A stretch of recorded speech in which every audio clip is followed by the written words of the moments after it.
Hi everyone. It's time to share the meaning of this painting. This one's called Totem of Connection, and this was channeled for a retreat we did in Charleston.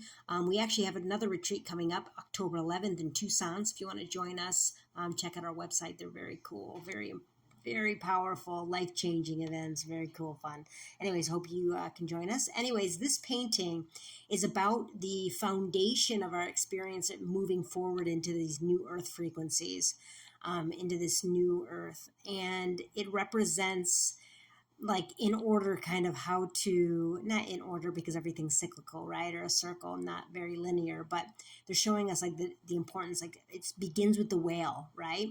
So it represents the pathway of being, and it begins with the whale, and it's about having the foundation of stillness, like the whale, to be in flow with our feelings and stay in flow, not holding on to anything, right? When we start holding on to something, it is when we have like resentment, anger, and things like that.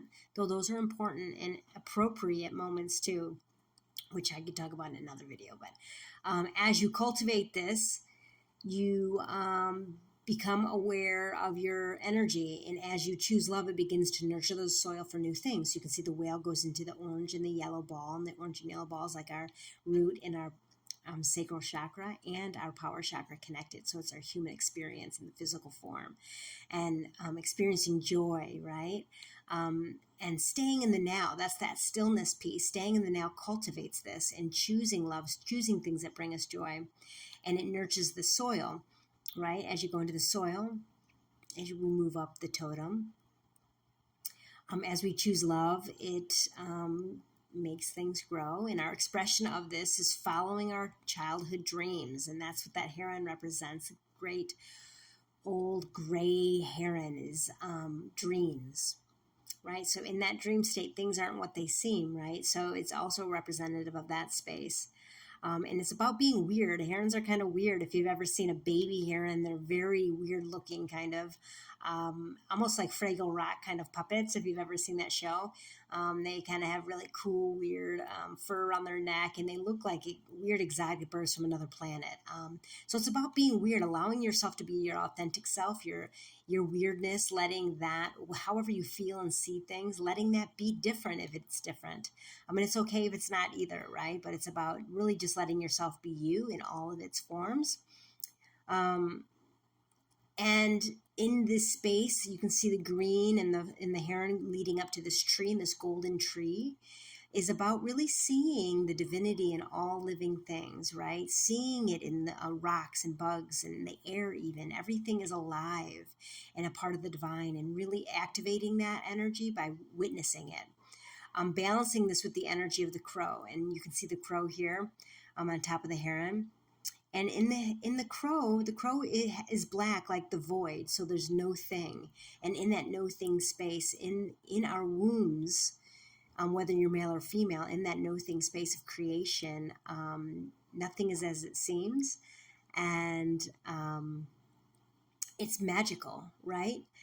As you master all these areas, you'll be able to manifest reality itself. So you do need your dreams, and you being authentic and connecting to your joy and the stillness of now, and seeing the life and love in all things, and the magic in the darkness, right? Really mastering all of the space. And he's on a ball of blue, which is your throat, really being able to speak who you are, and feeling safe to do that within the world that supports your authentic expression. So creating a world specifically for you to feel safe to be your authentic self. It's up to you. It's no one else's job.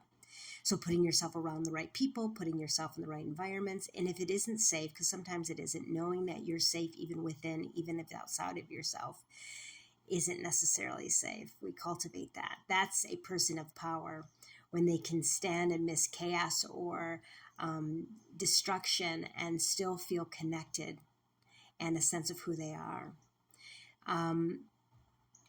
So this painting, is asking the questions: do you know who you are?